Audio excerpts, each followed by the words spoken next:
दोस्तों नमस्कार। सुकून एफएम चैनल पर आपका स्वागत है।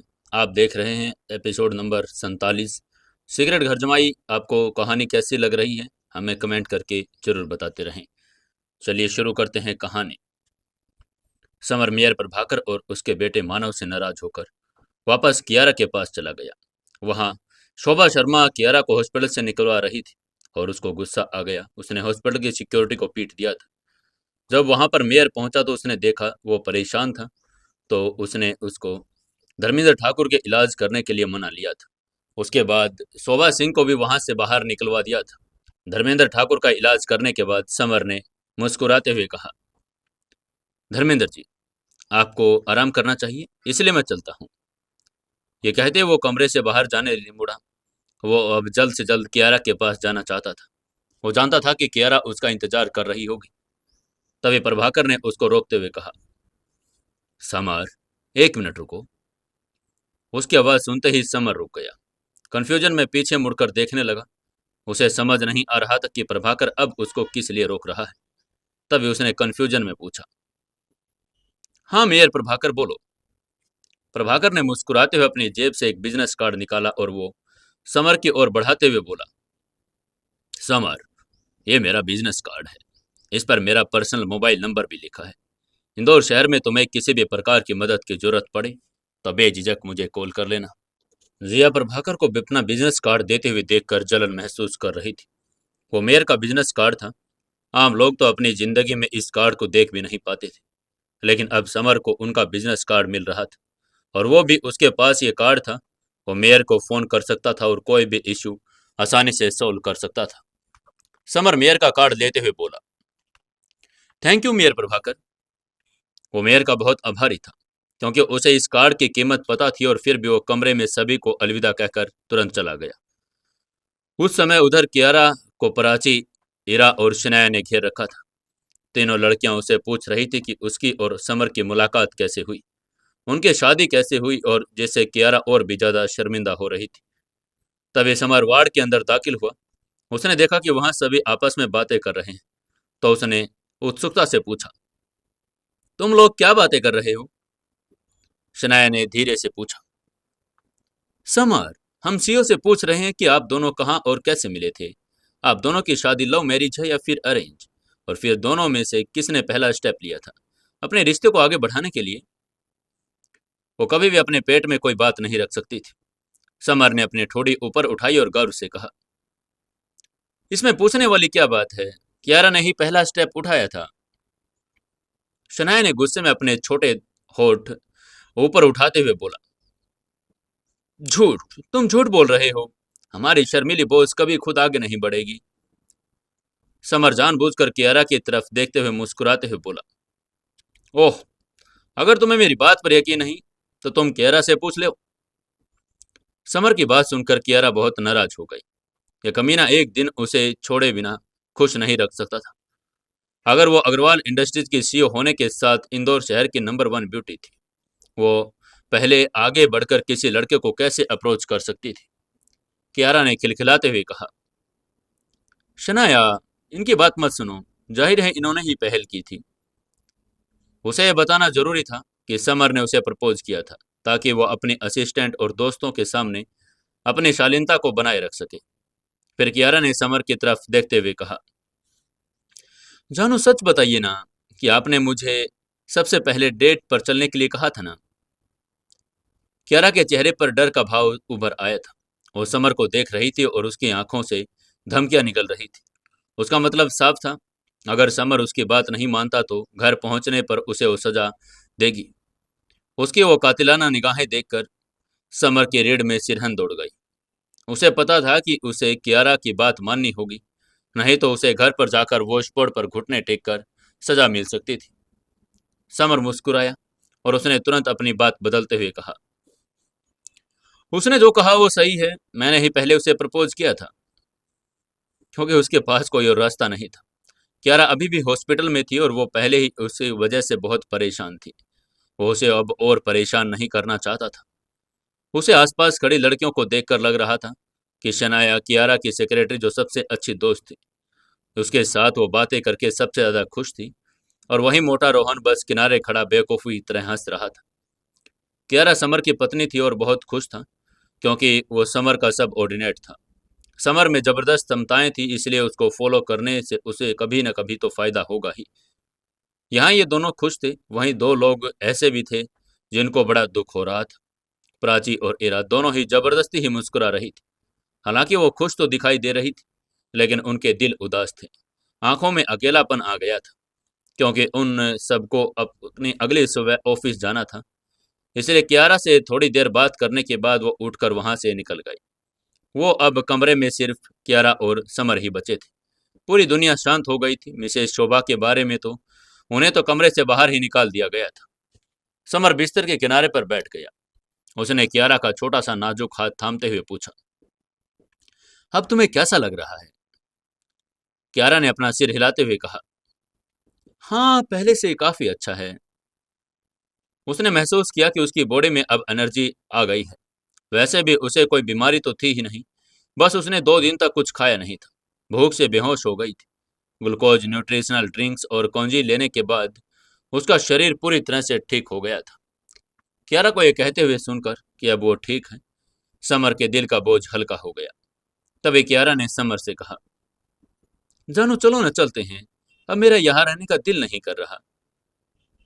कियारा को लगा कि अब वो ठीक है, इसलिए स्वाभाविक रूप से अब वो जल्द से जल्द घर जाना चाहती थी। समर ने मुस्कुराते हुए जवाब दिया, अच्छा अच्छा ठीक है, मैं जाकर डिस्चार्ज प्रोसेस के बारे में पता लगाता हूँ। ये कहते वो मुड़ा और डॉक्टरों से बात करने के लिए चला गया। मोनाशा की मदद से समर जल्दी से डिस्चार्ज प्रोसेस कंप्लीट भी करवा के लिए आया था। डिस्चार्ज के समय न सिर्फ डीन दिलीप उन दोनों को सी ऑफ करने के लिए आए, बल्कि प्रभाकर मानव भी उनके साथ आए थे। और तो और प्रभाकर ने अपने बॉडीगार्ड से समर और कियारा को खुद पर घर छोड़ने के लिए कहा था। कुछ ही देर में वो दोनों निपानिया पैलेस के विला नंबर 13 में पहुंच गए थे। अंदर आते ही कियारा जाकर सोफे पर बैठ गई और उसने एक चैन की सांस ली और कहा, ओह, घर आकर बहुत अच्छा लग रहा है। तभी समर ने कहा, हनी, बताओ तुम क्या खाना चाहती हो, मैं तुम्हारे लिए अभी बना कर लाता हूँ। कियारा ने मुस्कुराते हुए जवाब दिया, मैं नूडल्स के बारे में आपका क्या ख्याल है? कियारा को समर के बनाए हुए नूडल्स बहुत पसंद थे। समर ने सिर हिलाते हुए कहा, ठीक है, मैं नूडल्स बनाकर लाता हूँ। ये कहते वो किचन में नूडल्स बनाने के लिए चला गया। समर खाना बनाने में जो समय लगाने वाला था, उसका फायदा उठाते हुए कियारा ने नहाने की तैयारी की और बाथरूम की ओर चली गई। कुछ दिनों से नहाए बिना कियारा को ऐसा लग रहा था जैसे उसका पूरा शरीर पसीना आ गया हो और बहुत असहज महसूस कर रही थी। वैसे भी वो सफाई का बहुत ध्यान रखती थी, इसलिए वो वैसे भी रात को नहाती भी थी और उसकी आदत थी। कियारा बाथरूम में गई, उसने कपड़े उतारे और शावर चालू किया और नहाने लगी। वहीं उधर समर नूडल्स बना रहा था और वो कियारा को बुलाने के लिए किचन से बाहर निकला, लेकिन उसको कियारा वहां पर दिखाई नहीं दी। वो उलझन में पड़ गया और सोचने लगा, अरे कियारा कहाँ चली गई, अभी तो यहीं थी। समर ने अपने सुनने की पावर पर ध्यान केंद्रित किया और तभी उसको पानी की छपाक की आवाज सुनाई दी। उसने ध्यान दिया कि वो बाथरूम से आ रही है। उसने मन ही मन फुसफुसाते हुए कहा, बाथरूम से आवाजें आ रही है, लगता है कियारा नहाने गई है। कियारा के नहाने के ख्याल से ही समर एक्साइटेड हो गया था। उसका दिल उत्साह से भर गया था। वो सोचने लगा कि वो क्या करे, वहां जाए या नहीं। कियारा अभी अभी होश में आई थी। अगर वो बाथरूम में गिर गई तो क्या होगा, और ये उसकी सिक्योरिटी के लिए था। समर ने बहाना ढूंढा, नूडल्स नीचे रखा और बाथरूम की ओर चल दिया। समर बाथरूम के दरवाजे के सामने आया। उसे लगा कि उसकी सांसें तेज हो रही है। दरवाजा कांच का था। शायद कियारा अभी अभी लौटी थी और थकी हुई थी या ध्यान नहीं दे रही थी, इसलिए उसने पर्दे नहीं गिराए थे और कांच की खिड़की से समर कियारा को साफ देख रहा था। नजारा इतना खूबसूरत था कि उसलिए खुद को संभालना मुश्किल हो रहा था। समर मुस्कुराया और उसने दरवाजा खोल दिया। दरवाजा खुलने की आवाज सुनकर कियारा चौंक गई। उसने अपने छोटे हाथों से अपने आप को ढकने की कोशिश की। उसको शर्म आ रही थी। उसने शर्माते हुए कहा, बदमाश, किसने आपको अंदर आने की इजाजत दी? अभी के अभी यहाँ से बाहर जाइए। कियारा के चेहरे पर लाली छा गई। उसने एक तौलिया लिया और अपने बदन को ढक लिया। वो नहाने का मजा ले रही थी, लेकिन उसने सोचा नहीं था कि समर अंदर आ जाएगा। समर ने भाव शून्य होते हुए कहा, जानू तुम अभी हॉस्पिटल से आई हो और तुम अभी तक पूरी ठीक नहीं हुई हो। मुझे डर था कि तुम फिर से कहीं गिर न जाओ, इसलिए मैं तुम पर नजर रख रहा था, कहीं कुछ गड़बड़ ना हो जाए। उसके तर्क तो सही थे, लेकिन उसकी नजरें किसी शर्म से कियारा के सिर के पैर तक घूर रही थी। सच में कियारा बहुत खूबसूरत थी। खूबसूरत चेहरा, क्रिस्टल जैसी नुकीली कॉलर बोन, बर्फ जैसी त्वचा और मानो किसी हिम कमल की तरह लग रही थी।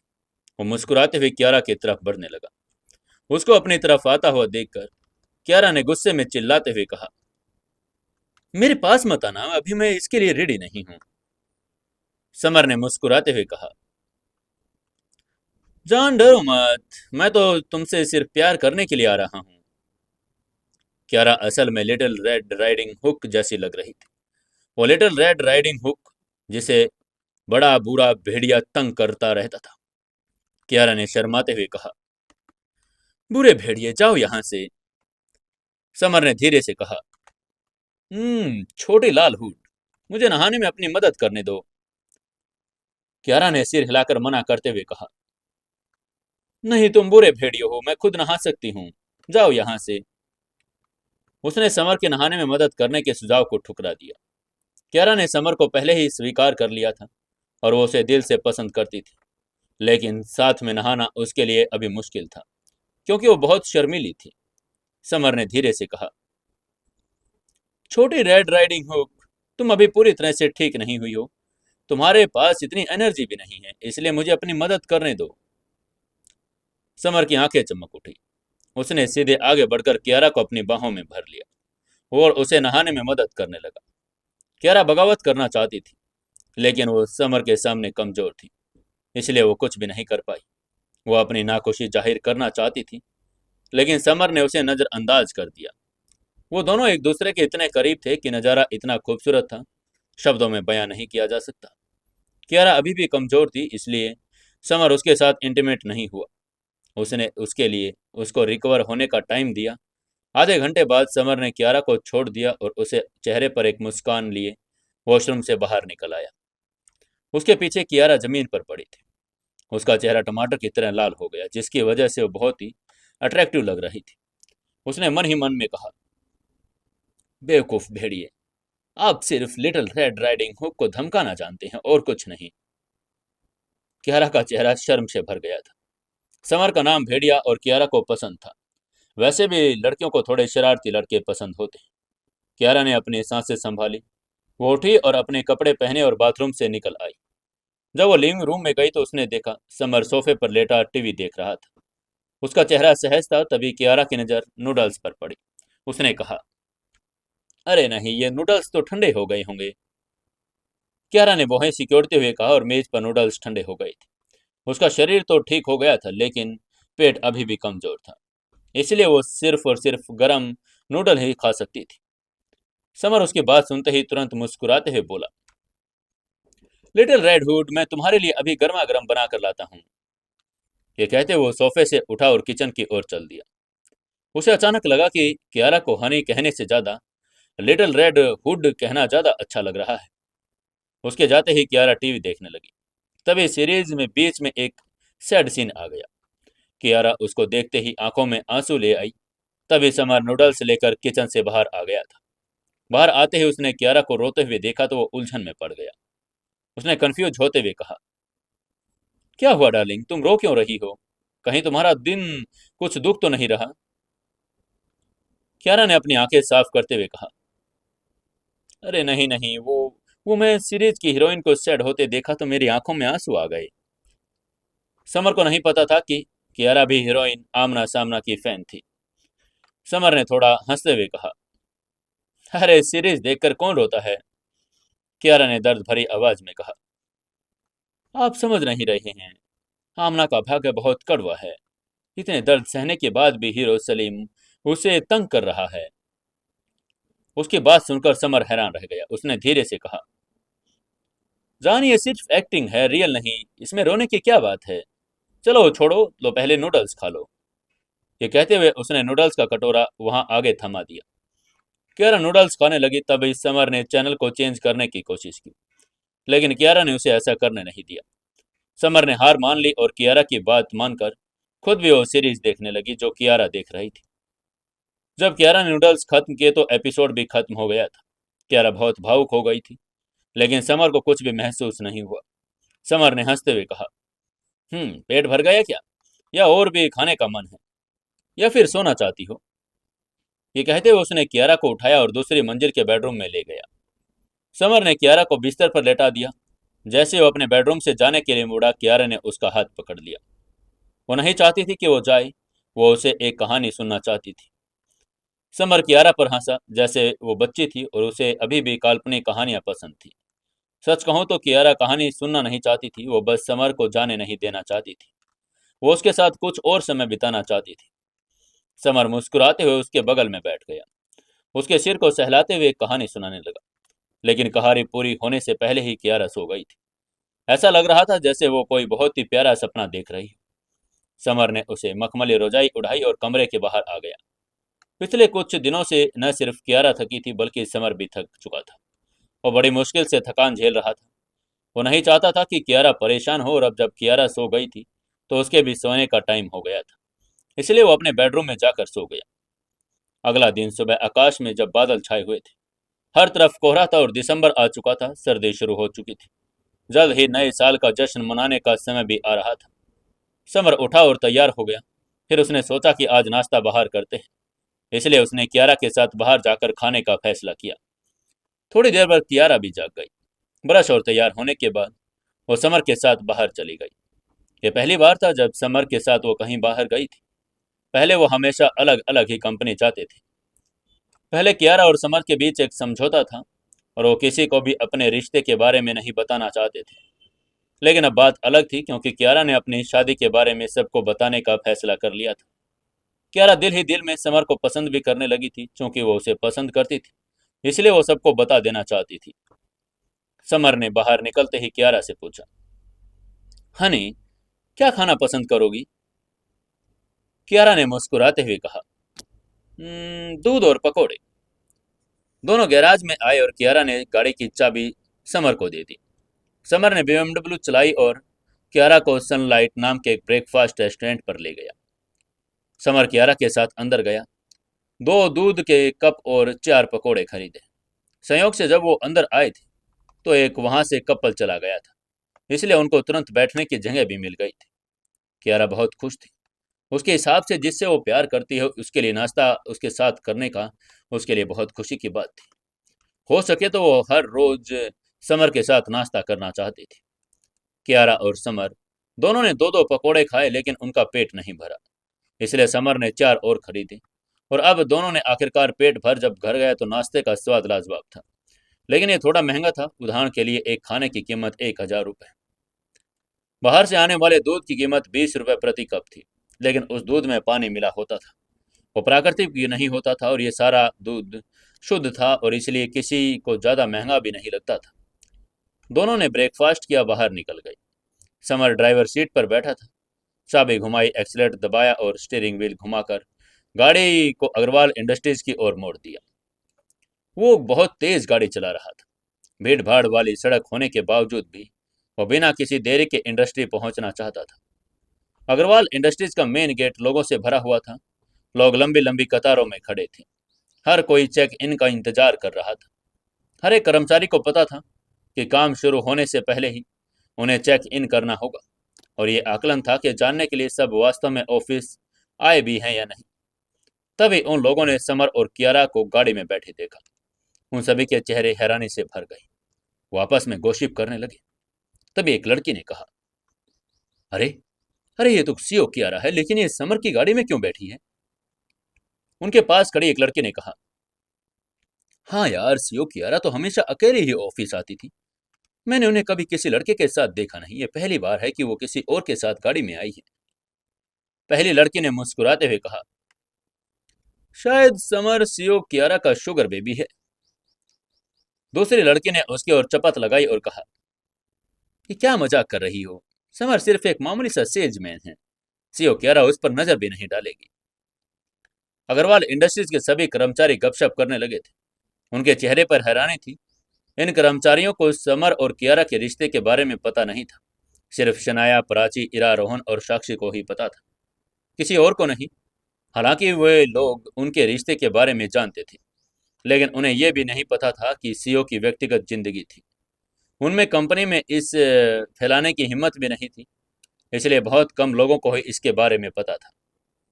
समर ने गाड़ी अंडरग्राउंड पार्किंग में लगा दी, दरवाजा खोला और कियारा के साथ कंपनी की ओर चल दिया। जाहिर है कंपनी पहुंचने से पहले समर ने भी चेक इन करना था। वो समर सेल्स डिपार्टमेंट में पहुंचा तो उसने देखा कि हर कोई उसे अजीबोगरीब नज़रों से देख रहा था। चूंकि आज सुबह बहुत से लोगों ने उसे देख लिया था, समर प्रेसिडेंट की गाड़ी में बैठा था, इसलिए वे उनके रिश्ते के बारे में जानने के लिए एक्साइटेड थे। कुछ तो हक्के बक्के रह गए थे। वहीं प्राची, जिसे उनके रिश्ते के बारे में पता था, वह आज भी उदास थी। पहले जब समर उसे देखता था तो उसे प्राची कहकर बुलाता था, लेकिन अब उसने उसकी तरफ देखा भी नहीं, लेकिन उसे बुलाया नहीं। वो और भी उदास हो गई। वो खुद ही गुस्से में उसके पास गई और एक कॉन्ट्रैक्ट फाइल देते हुए बोली, समर, ये कपूर ग्रुप ऑफ इंडस्ट्रीज और हमारे बीच का कॉन्ट्रैक्ट है। आज इसकी एक्सपायरी डेट है, प्लीज इसे पूरा करके बिल देख लेना। प्राची ने उदास होकर समर को कॉन्ट्रैक्ट थमा दिया। अग्रवाल इंडस्ट्रीज और कपूर ग्रुप ऑफ इंडस्ट्रीज के बीच का बिजनेस समर संभालता था। अब जब ये कॉन्ट्रैक्ट खत्म हो गया था तो जाहिर है कि कपूर ग्रुप ऑफ इंडस्ट्रीज जाकर पेमेंट इकट्ठा करना भी उसी का काम था। समर ने मुस्कुराते हुए प्राची से कहा, ठीक है प्राची, मैं थोड़ी देर में जाता हूँ। ये कहते हुए उसने कॉन्ट्रैक्ट फाइल ले ली। समर के मुंह से अपना नाम सुनकर प्राची खुश हो गई। उसका चेहरा लाल हो गया। वो बहुत खुश थी क्योंकि समर उसे भूला नहीं था। वो अब भी उसे प्राची ही कहता था। प्राची ने शर्माते हुए समर की तरफ देखा और कहा, समर, परेशानी के लिए माफ करना, मैं अब जा रही हूँ। प्राची का रिएक्शन देखकर समर हैरान रह गया। उसे समझ नहीं आ रहा था कि प्राची इतना शर्मा क्यों रही है। कपूर ग्रुप ऑफ इंडस्ट्रीज के कॉन्ट्रैक्ट को देखकर समर के चेहरे पर अपराध बोध छा गया। उसने धीरे से कहा, पायल, बहुत दिनों से तुम्हें देखा नहीं, क्या अब तुम ठीक भी हो? वहीं उधर पायल का आकर्षक चेहरा पीला पड़ा हुआ था। वो बिस्तर पर लेटी हुई थी और बेहद कमजोर और बीमार लग रही थी। हिमांशी उसके बगल में बैठी थी और उसको कुछ सिख खिलाने की कोशिश कर रही थी।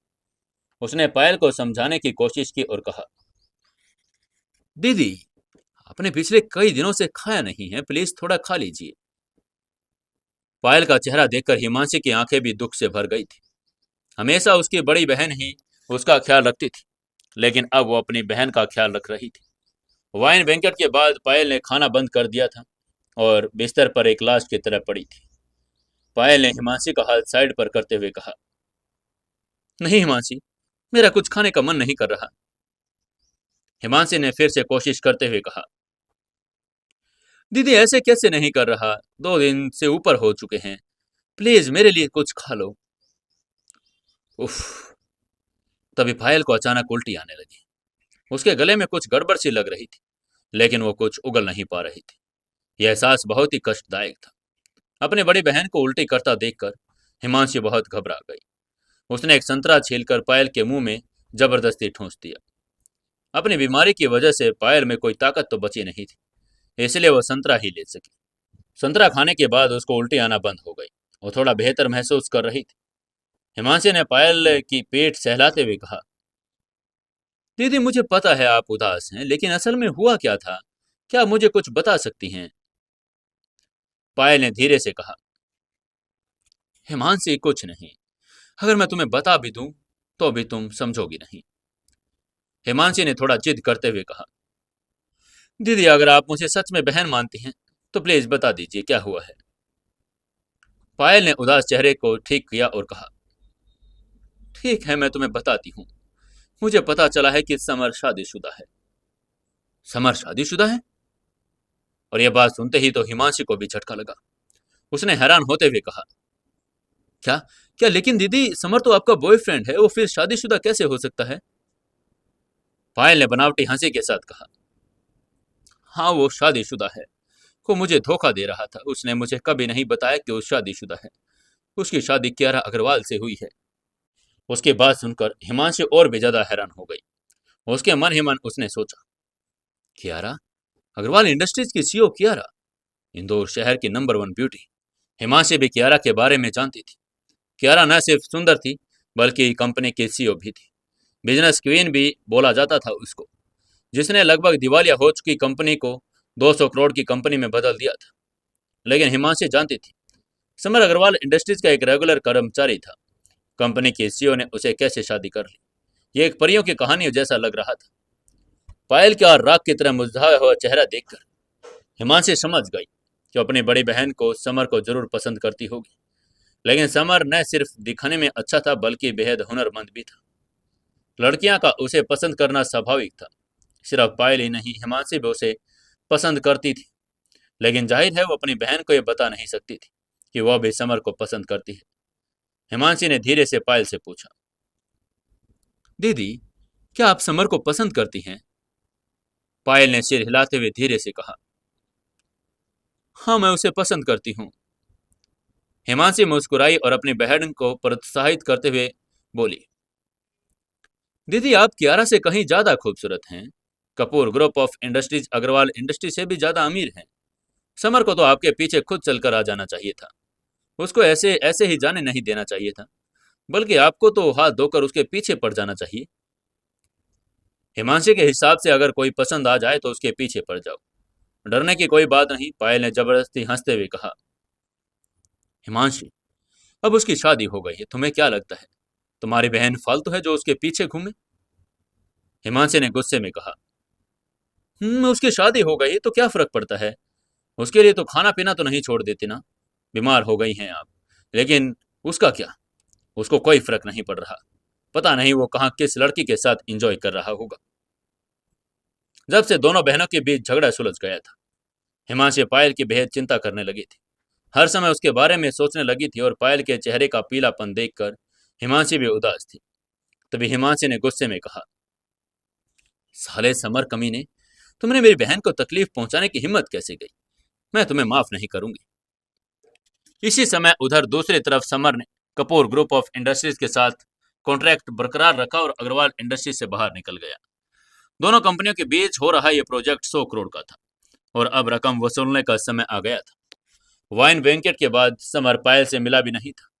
उसे नहीं पता था कि अब उसकी हालात कैसी होगी, वो ठीक है भी या नहीं। पायल को याद करके समर को बस अफसोस ही हो रहा था। पिछले कुछ दिनों से वो बहुत बिजी था, क्योंकि उसे कियारा का ध्यान रखना था। उसे पायल के लिए पछतावा भी हो रहा था, इसलिए उसकी हिम्मत भी नहीं हुई कि वो जाकर उसे मिल भी आए।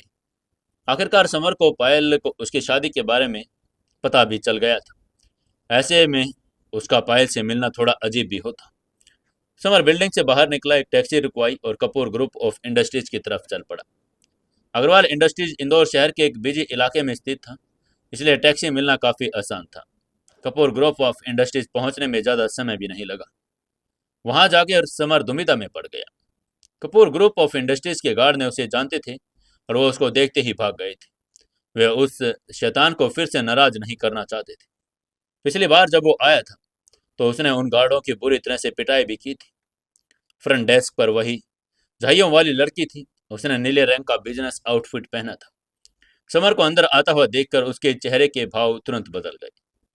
समर के बारे में उसकी गहरी यादें ताजा हो गई और वो एक बेहद हिंसक आदमी था। इसके अलावा वो आदमी पायल को जानता भी था। ये लड़की कोई और नहीं, अंकिता थी और उसने हकलाते हुए कहा, मिस्टर समर, मैं आपकी क्या मदद कर सकती हूँ? अंकिता बहुत घबरा गई थी, हकलाने लगी थी। समर को देखकर वो सही से बोल भी नहीं पा रही थी। समर ने उसको हकलाता हुआ देखकर मन ही मन कहा, अंकिता, क्या मैं इतना डरावना हूँ? समर ने वहीं चढ़ाई। अंकिता ने जिस तरह से उसे देखा, उसे देखकर वो उदास हो गया। उसने अंकिता से धीरे से पूछा, क्या आपकी चेयरपर्सन पायल अपने ऑफिस में है या नहीं? अंकिता ने कांपते हुए कहा, नहीं। समर ने कहा, क्या पायल कंपनी में नहीं है?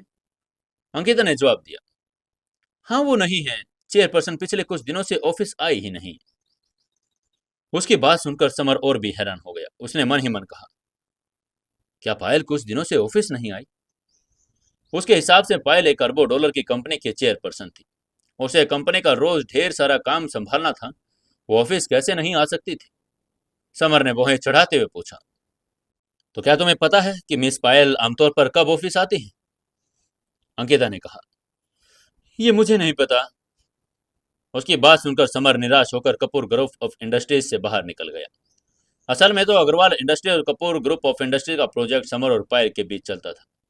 अगर समर को पैसे चाहिए तो उसे पायल से लेने होंगे। उसके साइन के बिना उसे पैसे नहीं मिलेंगे। तभी रिंग की आवाज आई और जैसे ही Samar group Kapoor group of industry से बाहर निकला उसका फोन बज उठा। उसने फोन निकाला और देखा हिमांशी का फोन था। उसने फोन उठाया और झुंझलाते हुए पूछा, हेलो, हाँ हिमांशी, अब तुम्हें क्या हुआ? हिमांशी ने गुस्से में कहा, अरे किस बात पर इतने चिड़े हुए हो जो ढंग से बात भी नहीं कर रहे? मेरी बहन आपकी वजह से खाना नहीं खा रही, बीमार हो गई है। आपने उनका दिल दुखाया और एक बार आकर माफी भी नहीं मांगी। समर ने जब सुना कि पायल बीमार है तो उसके चेहरे के भाव बदल गए। उसे अपने दिल में एक दर्द सा महसूस हुआ। समर ने इस बार प्यार से पूछा, हिमांशी, तुमने अभी कहा कि पायल बीमार है, क्या हुआ है उसे? हिमांशी ने फोन पर दूसरी तरफ से ताना मारते हुए कहा, अब मेरे कहने पर आपको उसकी तबीयत के बारे में पूछना याद आ गया। मुझे तो लगा था कि आप उसे भूल ही गए। मुझे तो ये भी लगा था कि आप मुझे भी नहीं पहचानेंगे। हिमांशी का ताना सुनकर समर कुछ नहीं कह सका। वो क्या कहे, सब उसकी ही गलती थी। बस वो चुप रह सकता था। उसने मुश्किल से हिम्मत जुटाते हुए पूछा, हिमांशी, पायल है कहाँ? मैं उसे मिलना चाहता हूँ। अभी भी मैं उसे मिलने के लिए कपूर ग्रुप ऑफ इंडस्ट्री आया था, लेकिन वो यहाँ मिली नहीं, पता भी नहीं कहाँ चला है। प्लीज मुझे बता दो वो कहाँ है, मैं एक बार उससे मिलकर बात करना चाहता हूँ। हिमांशी ने कहा, वो घर में है। समर ने तुरंत हाँ पर सिर हिलाया और कहा, ठीक है, मैं अभी पहुंचता हूँ। ये कहते हुए उसने फोन रख दिया, एक टैक्सी रुकवाई और निपानिया पैलेस की ओर चल पड़ा। समर ने ड्राइवर को 1,000 रुपये देने का ऑफर दिया ताकि वो गाड़ी थोड़ा जल्दी चलाए और जल्दी से वो पायल के पास पहुंच जाए। कुछ ही देर में वो निपानिया पैलेस के गेट पर पहुंच गया। उसने जल्दी से ड्राइवर को पैसे दिए और विला नंबर 14 की ओर दौड़ पड़ा। इस विला में वो कई बार आया था, लेकिन इस बार उसको थोड़ी घबराहट हो रही थी। उसे समझ नहीं आ रहा था कि पायल का सामने करेगा कैसे, क्योंकि उसे अच्छी तरह याद था उस वाइन बैंकेट के अंदर कियारा ने उसके साथ जो अपने रिश्ते का इजहार किया था। उस समय पायल बहुत गुस्से में थी और बेहोश हो गई थी। होश में आने के बाद उसने तुरंत समर से अपना रिश्ता तोड़ दिया और पूरी तरह से वो वहां से चली गई थी। ये कहना जितना आसान था, करना उतना ही मुश्किल भी था। पायल ने अपना सब कुछ समर को समर्पित कर दिया था। समर के शिक्षक ने उससे कहा था, इस दुनिया में तुम दो लोगों को छोड़कर बाकी सबको नजरअंदाज कर सकते हो। एक औरत वो जिसने तुम्हें जन्म दिया, तुम्हारी माँ, और एक औरत वो जिसने तुम्हें अपने आप को सौंप दिया, क्योंकि उसने तुम्हें अपना सबसे अहम हिस्सा दिया है। इसलिए समर पायल को नजरअंदाज भी तो नहीं कर सकता था। एक मर्द होने के नाते यह उसकी जिम्मेदारी थी। लेकिन वो विला के सामने पहुंचा तो वो थोड़ा झिझका। उसकी उंगली कई बार दरवाजे से टकराई, लेकिन वो नॉक नहीं कर पाया। तभी किसी ने अचानक अंदर से दरवाजा खोल दिया। दरवाजा खुलते ही समर को हिमांशी का सौम्य चेहरा दिखाई दिया। हिमांशी ने समर को देखते ही पूछा, आपने नॉक क्यों नहीं किया? उसकी बात सुनते ही समर असहज हो गया और समझ नहीं पा रहा था कि क्या कहे। तभी हिमांशी ने घूरते हुए कहा, सारे मर्द बुरे होते हैं। जाहिर है कि वो उसकी बात से नफरत थी। समर ने बिना कुछ कहे अपनी नाक छुई और हिमांशी के पीछे विला के अंदर चला गया। जब वो पायल के कमरे में गया तो उसके चेहरे के भाव बदल गए। पायल बिस्तर पर बेरंग पड़ी थी। उसका चेहरा जीवंत था, लेकिन अब पीला पड़ गया था। उसका न सिर्फ चेहरा पीला पड़ा था, बल्कि उसका पूरा शरीर बेजान लग रहा था, जैसे उसके अंदर कोई जीवन हो ही नहीं। पायल के हालात देखकर समर का दिल दुखी हो गया। उसे पता तो चल गया था कि वो बीमार हो गई है, लेकिन उसने नहीं सोचा था कि हालात इतने गंभीर होगी। उसने पायल के पास जाते हुए प्यार से पूछा, पायल, कैसी हो? समर को देखकर पायल की आंखें चमक उठी, लेकिन तुरंत ही ठंडक से भर गई। उसने भाव शून्य होकर कहा, तुम यहाँ क्या कर रहे हो? समर ने कहा, मैं यहाँ तुमसे मिलने आया हूँ पायल। पायल ने थोड़ा सा गुस्से भरी आवाज में कहा, जरूरत नहीं है, मुझसे मिलने आने की कोई जरूरत नहीं है। जाओ अपनी कियारा के पास, वो तुम्हारा इंतजार कर रही होगी। पायल की बात सुनकर समर समझ गया कि वो बहुत गुस्से में है। उसने तुरंत माफी मांगते हुए कहा, पायल, पायल, मुझे माफ कर दो। आई एम सॉरी, मैं तुम्हारा गुनहगार हूँ। प्लीज मुझे माफ कर दो पायल। चाहे जो मुझे मार लो, चाहे तो मुझे सजा दो, मैं कुछ भी कहूंगा, करूंगा। प्लीज मुझे एक बार माफ कर दो। समर पहले से शादीशुदा फिर भी पायल को डेट कर रहा था, इसलिए वो खुद को उसका गुनहगार मान रहा था। लेकिन क्या इसका सारा दोष समर पर मढ़ा जा सकता है? शायद नहीं। पहले कियारा बहुत ठंडी थी और न केवल समर को नापसंद करती थी, बल्कि डिवोर्स भी देना चाहती थी। स्वाभाविक रूप से समर इस समस्या का सामना नहीं करना चाहता था, इसलिए उसने दूसरों के साथ फ्लर्ट करना शुरू कर दिया। समर एक मर्द था, लेकिन उसके पास दिल भी था। कियारा उससे बात भी नहीं करना चाहती थी, इसलिए जब वो पायल के साथ अच्छे से बात कर रहा था तो वो उसकी तरफ आकर्षित होने लगा। लेकिन उसने ये नहीं सोचा था कि इस रिश्ते में बहुत ज्यादा परेशानियां भी आ जाएंगी। पायल ने अपनी आंखें नीचे झुकाते हुए कहा, माफ कर दूं? तुमने मेरा दिल तोड़ा है और चाहते हो कि मैं तुम्हें इतनी आसानी से माफ कर दूं? पहले मुझे ये बताओ कि तुमने मुझसे क्यों नहीं बताया कि तुम शादीशुदा हो और कियारा तुम्हारी पत्नी है। पायल की आंखें ठंडी पड़ गई और बहुत गुस्से में थी। उसे समर पसंद था, और इतना कि वो उसके लिए जान भी दे सकती थी। लेकिन वो झूठ से नफरत करती थी। सिर्फ पायल ही नहीं, हर औरत उस आदमी से नफरत करती है जो उसे झूठ बोलता है। समर उसके बिस्तर पर आने के पास फिर घुटनों पर बैठ गया और अपना गला साफ करते हुए बोला, पायल, पायल प्लीज मुझे माफ कर दो। अगर तुम्हें गुस्सा आ रहा है तो मुझे थप्पड़ मार लो, प्लीज मुझे माफ कर दो। पायल ने अपना हाथ बढ़ाया और उसे थप्पड़ मारने के लिए तैयार हो गई, लेकिन वो ऐसा नहीं कर सकी क्योंकि वो उसे दिल से प्यार भी करती थी। पायल खुद ही रोने लगी। वो खुद ही नफरत उसे हो रही थी। उसे इस आदमी से प्यार क्यों हुआ? हालांकि वो जानती थी कि समर उसको धोखा दे रहा है, और फिर भी वो उसके लिए दुखी हो रही थी। पायल को रोता देखकर समर को भी अच्छा नहीं लगा। उसने अपना हाथ आगे बढ़ाया और पायल की आंखें के आंसू पोंछ लिए। उसे समझ नहीं आ रहा था कि क्या कहे। वो भी बहुत इमोशनल हो गया था। तभी पीछे से हिमांशी ने समर से कहा, समर, समर क्या तुम सच में मर्द हो? अगर हो तो तुम मेरी बहन से शादी करो और उसे दुखी मत करो। अपने बहन को रोता देखकर उसे भी दुख हो रहा था, और ये बात सुनते ही समर के भाव तो बदल ही गए। उसे लगा कि हिमांशी का सुझाव कितना बेवकूफी से भरा है। उसने मन ही मन सोचा, पागल लड़की, मैं तो पहले से ही शादीशुदा हूँ। तुम चाहती हो कि मैं पायल से शादी करूं, फिर भी मेरी मौजूदा पत्नी का क्या होगा? समर उसका चेहरा देखकर पायल को और भी रोने लगी और बोली, तुम मुझसे शादी नहीं करना चाहते? पायल का चेहरा देखकर समर का दिल टूट गया। उसने धीमी आवाज में पूछा, अगर तुम तैयार हो तो मैं शादी कर सकता हूँ। पायल ने कहा, क्या क्या तुम सच में मुझसे शादी करने के लिए तैयार हो? और अगर हमने शादी कर ली तो कियारा का क्या होगा? समर ने कहा, चिंता मत करो, हम उसे कभी पता नहीं चलने देंगे। पायल ने रोना बंद कर दिया और सहजता से कहा, थैंक यू, मुझे खुशी है कि तुम मुझसे शादी करने के लिए तैयार हो। ये सुनकर कि समर उसे शादी करने को तैयार हो गया, वो बहुत खुश हो गई। लेकिन क्या वो समर के साथ शादी कर सकती थी? बिल्कुल भी नहीं। ऐसा इसलिए क्योंकि वो अनुराग चौहान की मंगेतर थी। अगर उसने सचमुच समर से शादी कर ली तो चौहान परिवार समर को जाने नहीं देगा। समर की खातिर पायल उसे शादी नहीं कर सकी, और वो समर से बहुत ज्यादा प्यार भी करती थी। चाहे कुछ भी हो, वो हमेशा समर के बारे में सोचती थी, लेकिन दुर्भाग्य से समर उसके लिए किए गए सभी कामों से अनजान था। पायल ने एक कड़वी मुस्कान के साथ कहा,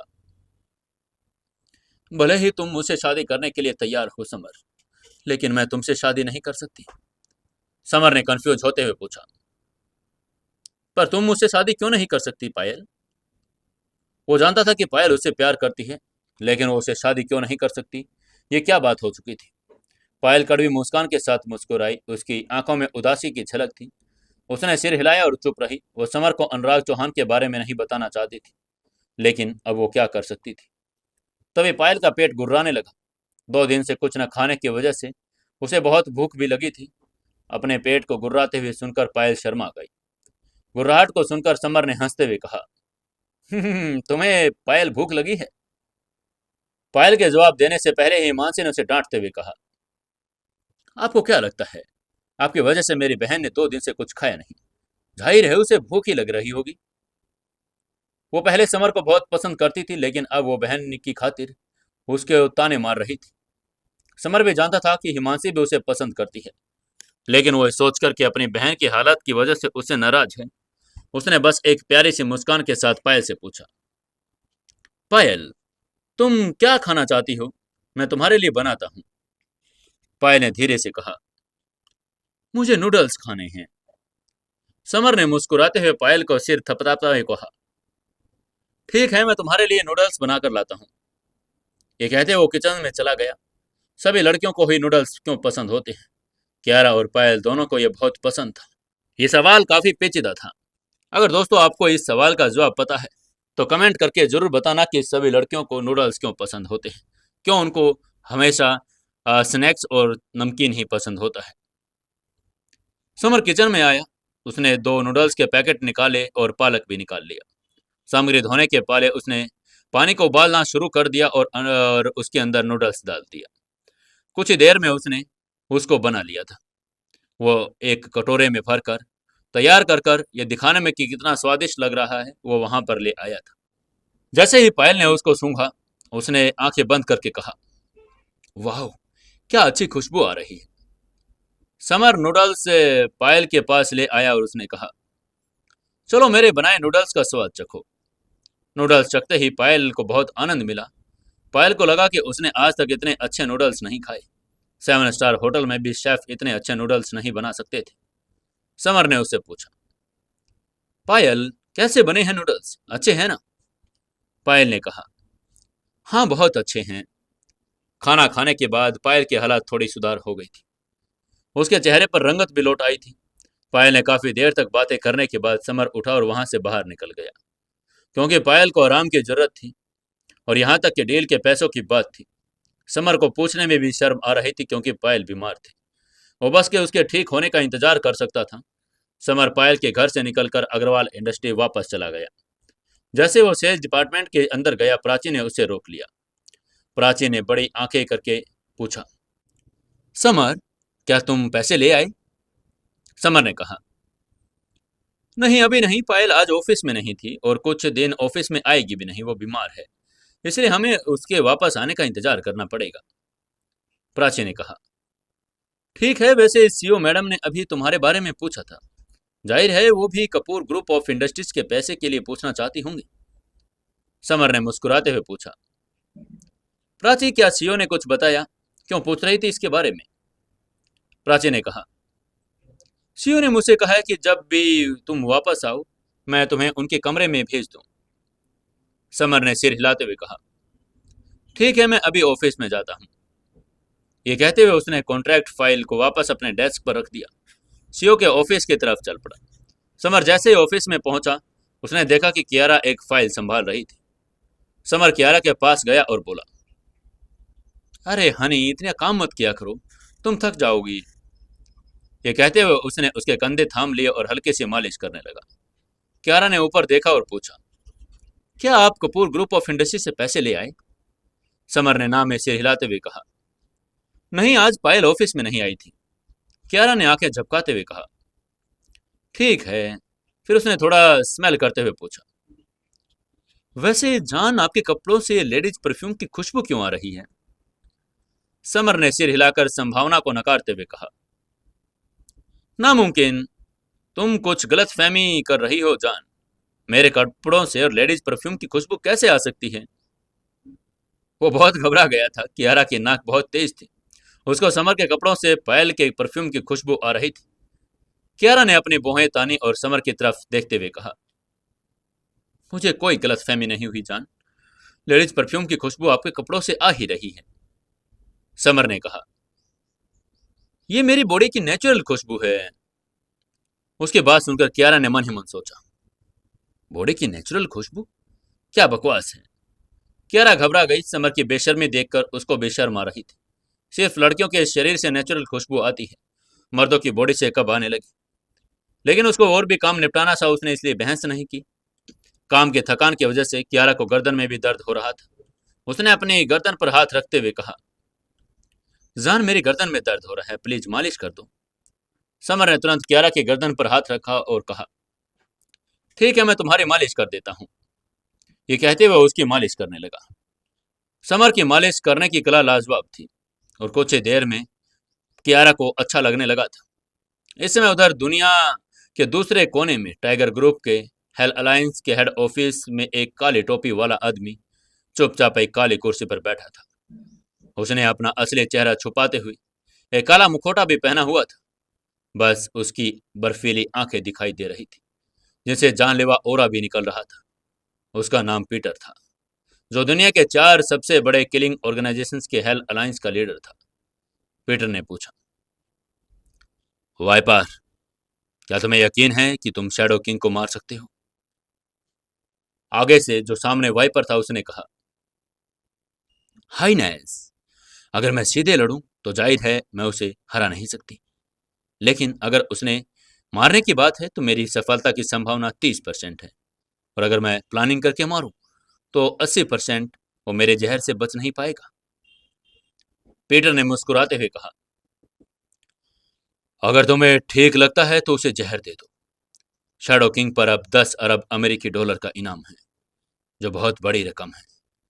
वाइपर उसका सबसे अच्छा किलर है, तुम ही कुछ कर सकती हो। क्योंकि वाइपर ही ऐसे जहर दे सकती थी जो समर को मार सकता था। वाइपर ने भी सिर झुकाते हुए कहा, हाइनेस, मैं जा रही हूं। लेकिन पीटर ने उसे तुरंत रोकते हुए कहा, रुको एक मिनट, मैंने सुना है कि कंकाल लेग भी समर को मारने की कोशिश कर रहा है। उन्हें पहले जाना दो, इस तरह शैडो किंग का ध्यान पूरी तरह से उन पर चला जाएगा और हमें तब अच्छा मौका मिल पाएगा। वाइपर ने सम्मान में सिर झुकाते हुए कहा, जी हाँ हाइनेस। ये कहते हुए वो पीटर को सलाम करने के बाद वाइपर अंधेरे तहखाने से बाहर चला गया।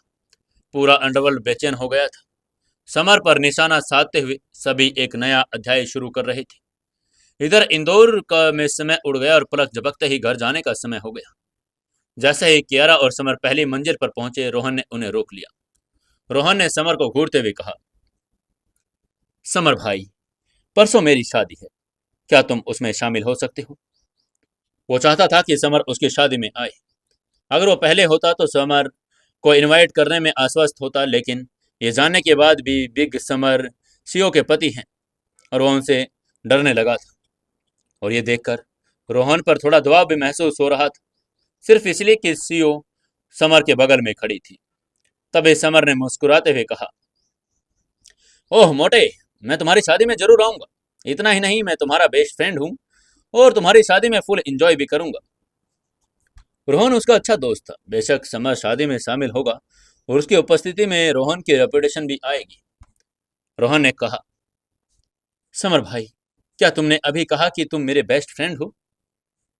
कियारा ने उसको घूरते हुए मजाक करते हुए कहा, हाँ, क्या तुम मेरे बेस्ट फ्रेंड नहीं बनना चाहते? रोहन ने कहा, बिल्कुल, ये तो मेरे लिए सौभाग्य की बात है, तुम मेरे बेस्ट फ्रेंड हो रहे हो। उसके बुरे अतीत और उसकी गर्लफ्रेंड द्वारा उसके छोड़े जाने के बाद वो बिल्कुल टूट गया था। तब समर ने ही उसे सिक्योरिटी डिपार्टमेंट का डायरेक्टर और इनडायरेक्ट तरीके से एक समृद्ध जीवन दिया। तभी समर ने पूछा, अरे हाँ, एक बात तो बताओ, क्या तुमने शादी के लिए बैंकेट हॉल बुक कर लिया? उसे पता था कि न्यू ईयर का टाइम आते ही कई कपल शादी करने के लिए तैयार हो जाते हैं। कई बैंकेट हॉल पहले से बुक हो गए होंगे, कुछ तो बहुत बिजी की वजह से बुकिंग भी करवा नहीं पाएंगे। समर का होटल के बारे में जानकर रोहन मुस्कुराया और उसने कहा, हाँ, सब बुक हो चुका है, मैंने रिवर्स इन रेस्टोरेंट बुक किया है। ये हमारी इंडस्ट्री के पास में भी है, सबको आने में भी आसानी रहेगी।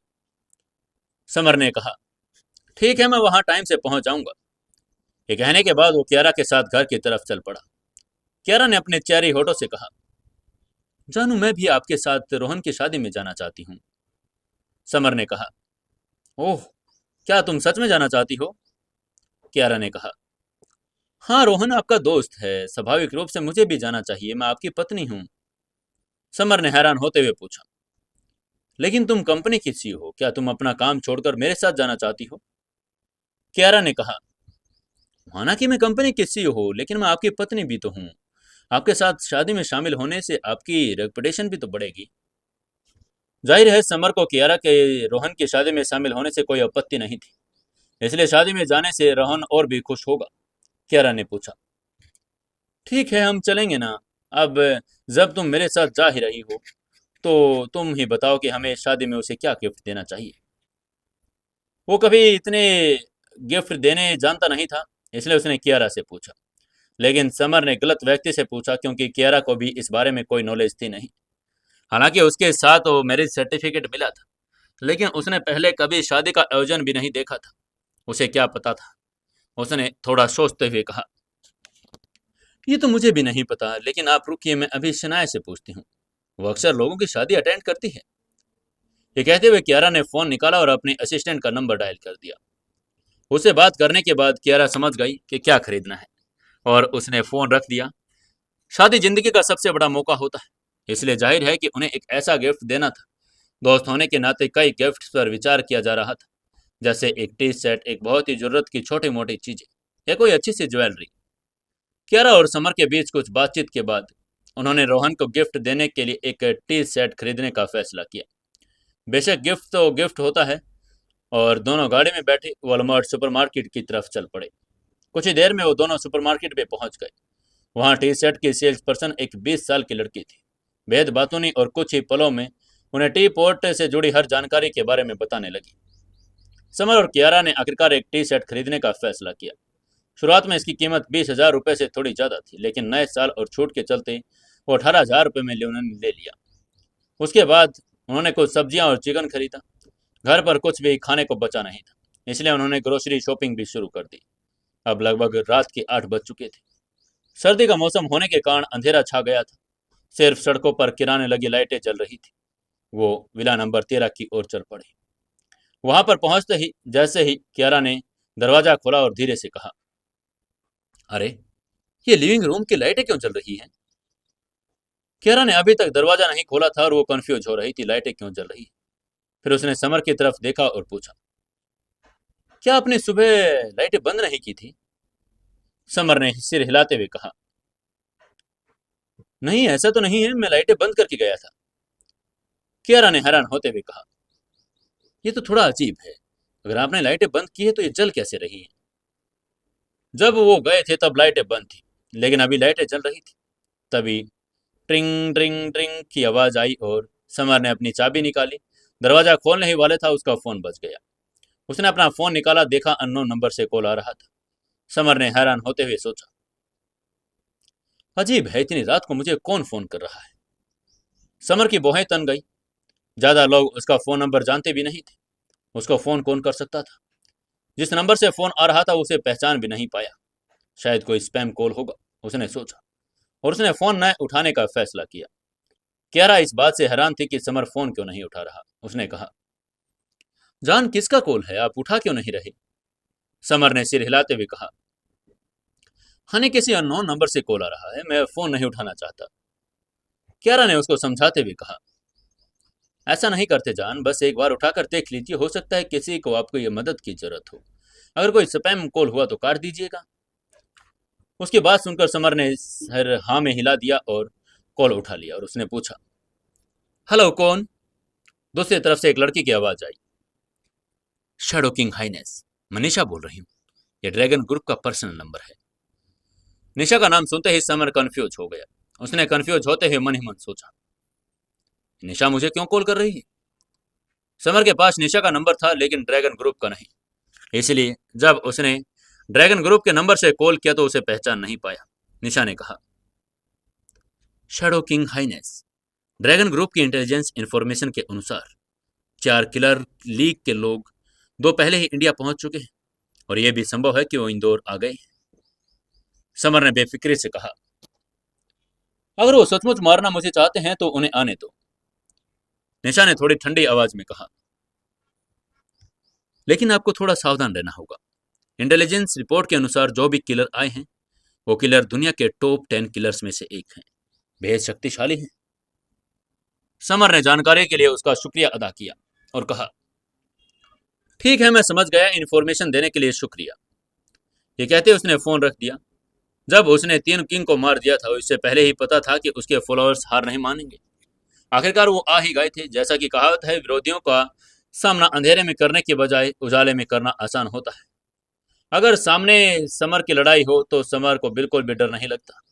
उसे डर इसी बात का था कि लोग छुपकर हमला नहीं करेंगे। तब एक कटाक की आवाज आई। कियारा ने दरवाजा खोल दिया था। उसने अंदर पूरे लिविंग रूम की लाइटें जल रही थी। सामने सोफे पर कोई बैठा था, जिसे देखकर कियारा हैरान रह गई। कौन बैठा था सोफे पर? क्या उन किलर्स में से कोई था जो समर को मारने के लिए आए थे, या फिर कोई और? इन सवालों के जवाब जानने के लिए सुकून एफएम पर जुड़े रहिए। दोस्तों, कमेंट करके जरूर बताते रहें कहानी कैसी लग रही है। एक लाइक और एक शेयर जरूर से जरूर कहानी को करना।